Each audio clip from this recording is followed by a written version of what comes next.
अगर आपके शमी के प्लांट पर फूल नहीं आ रहे हैं तो 1 चम्मच आप किचन में इस्तेमाल होने वाली इस फ्री की चीज़ का इस्तेमाल करते हैं तो आपका शमी का प्लांट फूलों से भर जाएगा। इसका इस्तेमाल हमने अपने शमी के प्लांट पर किस तरह से करना है और इसके साथ किस और खाद का भी इस्तेमाल करना है, आज की हमारी वीडियो इसी के बारे में होने वाली है। नमस्कार दोस्तों, मेरे गार्डनिंग चैनल पर आप सबका स्वागत है। शमी का प्लांट बहुत ही धार्मिक मान्यता वाला प्लांट है। शमी का प्लांट जब भी आपको घर में लेके आना हो तो शनिवार के दिन लेके आएं। इस दिन लेके आना बहुत ही शुभ होता है। शमी के प्लांट की अच्छी ग्रोथ के लिए सबसे पहला ध्यान हमने ये रखना है कि इस प्लांट को वहाँ पर रखें जहाँ पर डायरेक्ट सनलाइट आती हो, क्योंकि इस प्लांट को धूप बहुत ज़्यादा पसंद है। अगर आपने इस प्लांट को छाया वाली जगह पे रख दिया तो इस प्लांट की ग्रोथ रुक सी जाती है और फ्लावरिंग तो इसमें बिल्कुल भी नहीं होती। यही कारण है कि सर्दियों में ये प्लांट डोरमेंसी में चला जाता है और इस प्लांट की पत्तियां सूख कर जलनी सी लगती हैं। ये शमी का प्लांट अब हमने अपने गार्डन में रखना किस दिशा में है, तो देखिए ये एक धार्मिक मान्यता वाला प्लांट है। तो इस प्लांट को हमने अपने गार्डन में वास्तु के अनुसार उत्तर दिशा में रखना है, क्योंकि उत्तर दिशा में रखा हुआ ये प्लांट शुभ फल देता है। और अगला पॉइंट आता है कि शमी के प्लांट में हमने वाटरिंग कितनी करनी है। तो देखिए शमी का प्लांट कुछ लोगों के घर में लगा हुआ बहुत जल्दी सूखने लगता है और उसका सबसे बड़ा कारण होता है वाटरिंग। कुछ लोग इस प्लांट में बहुत ज़्यादा वाटरिंग कर देते हैं, तो ओवर वाटरिंग की वजह से भी ये प्लांट हमारा सूखने लगता है। तो सूखने से बचाने के लिए हम इसमें वाटरिंग कब करें और कितनी करें। देखिए अगर गर्मियां हैं तो कम से कम 4 से 5 दिन के बाद इस प्लांट में वाटरिंग करें। अगर बरसात है तो कम से कम 1 हफ्ता या 8-10 दिन के बाद ही वाटरिंग करें। अगर सर्दियां हैं तो उसमें भी हफ्ता 10 दिन के बाद ही वाटरिंग करें। और वाटरिंग करने से पहले इस प्लांट के गमले की मिट्टी को थोड़ा सा गुड़ाई करके चेक कर लें। अगर 2 इंच तक मिट्टी सूखी है तभी वाटरिंग करें। अगर मिट्टी में थोड़ा सा भी मॉइस्चर है तो वाटरिंग ना करें। और अगला पॉइंट आता है कि शमी के प्लांट को हमने लगाना कितने बड़े पॉट में है। देखिए अगर आपका प्लांट छोटा है तो आप उसे छोटे गमले में लगाएं, यानी कि 8 से 10 इंच के गमले में लगाएं। अगर आपका प्लांट काफ़ी बड़ा है तो उसे आप बड़े गमले में लगाएं। इसका ये कारण है कि अगर आप इसे छोटे गमले में लगाएंगे तो उसमें वाटरिंग कम होगी और इससे ये प्लांट अच्छी ग्रोथ करता रहेगा।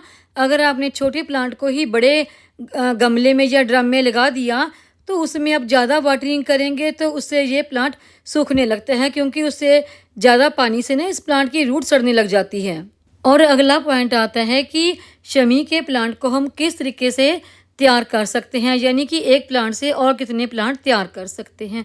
तो देखिए अगर आप एक दफ़ा इस प्लांट को नर्सरी से ले आए तो उसी प्लांट से आप कटिंग के द्वारा बहुत सारे नए प्लांट तैयार कर सकते हैं। जैसे ये वाला मेरा प्लांट है तो इसको भी मैंने कटिंग से ही तैयार किया है। इस प्लांट को कटिंग से ग्रो करने के लिए आप इसकी उस ब्रांच का चयन करें जो थोड़ी सी पुरानी हो और थोड़ी सी मोटी हो, जैसे मेरी ये वाली ब्रांच है। और इसकी कटिंग को लेने के लिए जिस भी चाकू या कटर का आपने इस्तेमाल करना है वो बिल्कुल साफ़ सुथरा होना चाहिए। उसे साबुन से धोकर इस्तेमाल करें या फिर सैनिटाइज करने के बाद ही इस्तेमाल करें, क्योंकि इससे कटिंग में फंगस लगने का डर नहीं रहता। इस कटिंग को ग्रो करने से पहले इसके नीचे की तरफ जो पत्तियां हैं उन सबको हम रिमूव कर लेंगे। और इस कटिंग को ग्रो करने के लिए हमने पेंसिल की तरह एक तिरछा कट लगा लेना है। और इस कटिंग में रूट जल्दी डेवलप हो तो उसके लिए हमें कोई ना कोई रूट हार्मोन चाहिए। उसके लिए आप हल्दी का इस्तेमाल कर सकते हैं जो आपको आपकी किचन से मिल जाती है, या फिर अगर आपके गार्डन में एलोवेरा लगा है तो उसका भी आप इस्तेमाल कर सकते हैं। एलोवेरा जेल को आप ब्रांच के ऊपर अच्छी तरह से लगा लें। तो देखिए मैंने यहाँ पर हाथ में ही कैमरा पकड़ रखा है, तो मैंने एलोवेरा के बीच में ही इस कटिंग को लगा लिया और इसी तरह से मैं इसे ग्रो भी कर रही हूँ। कटिंग लगाने के बाद इसकी साइडों पर अच्छी तरह से मिट्टी से इसे कवर कर देंगे ताकि इसमें बिल्कुल भी एयर ना रहे। कटिंग को लगाने के बाद देखिए हल्का सा पानी तो ज़रूर लगाएं। अगर आपके गमले की मिट्टी में मॉइस्चर है तब भी आप कोई कटिंग ग्रो कर रहे हैं, हल्का सा पानी तो उसको ज़रूर लगाएं। जैसे मेरे इस गमले की मिट्टी में मॉइस्चर है काफ़ी, तो मैं इसको थोड़ा सा पानी तो ज़रूर ही लगाऊंगी। देखिए वैसे तो ये शमी का पौधा एक जंगली पौधा माना जाता है, बहुत आसानी से ग्रो हो जाता है और इसमें ज़्यादा वाटरिंग करने की भी ज़रूरत नहीं होती। ये शमी का प्लांट घर में लगाना बहुत ही शुभ माना जाता है वास्तु के अनुसार भी। अगर आपके घर में कोई वास्तु दोष है तो इस प्लांट को लगाने से वो भी दूर हो जाता है। अगर आप इसे घर में लगाते हैं तो घर से दरिद्रता भी दूर होती है और भगवान शंकर का तो ये बहुत ही प्रिय पौधा है। शनि देव का भी बहुत ही प्रिय पौधा है।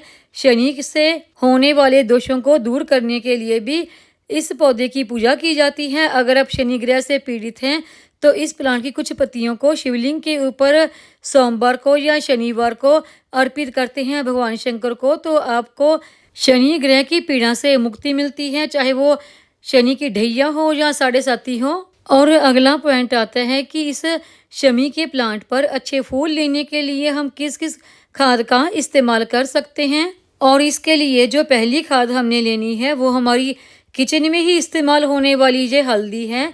तो इसके लिए हम 1 चम्मच हल्दी का इस्तेमाल करेंगे। हल्दी में एंटी फंगल और एंटी बैक्टीरियल गुण पाए जाते हैं। अगर इसका 1 चम्मच हम अपने शमी के प्लांट पर इस्तेमाल करते हैं तो उससे प्लांट पर ढेरों फूल आने शुरू हो जाते हैं, चाहे हमारा प्लांट कितना भी छोटा ही क्यों ना हो। और इसके इस्तेमाल से हमारे गमले की मिट्टी में कोई कीड़े मकोड़े भी नहीं होते और ना ही कीड़े मकोड़े प्लांट पर चढ़ते हैं। तो हल्दी का इस्तेमाल करने से पहले हम गमले की मिट्टी की हल्की सी गुड़ाई कर लेते हैं। और इस हल्दी का आप हर 15 से 20 दिन के बाद दोबारा भी अपने पौधों पर इस्तेमाल कर सकते हैं। इससे हमारे पौधों को कोई भी नुकसान नहीं होता। और जो अगली खाद हमने अपने पौधों पर इस्तेमाल करने के लिए लेनी है वो है ये बायो एंजाइम। ये लिक्विड फॉर्म में भी आता है और इस तरह से दानेदार भी आता है।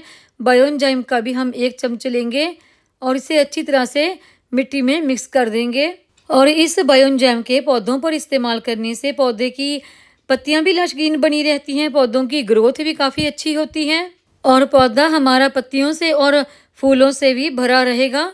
और इस बायो एंजाइम को भी आप महीने में कम से कम 1 बार अपने शमी के पौधे पर फिर से रिपीट कर सकते हैं।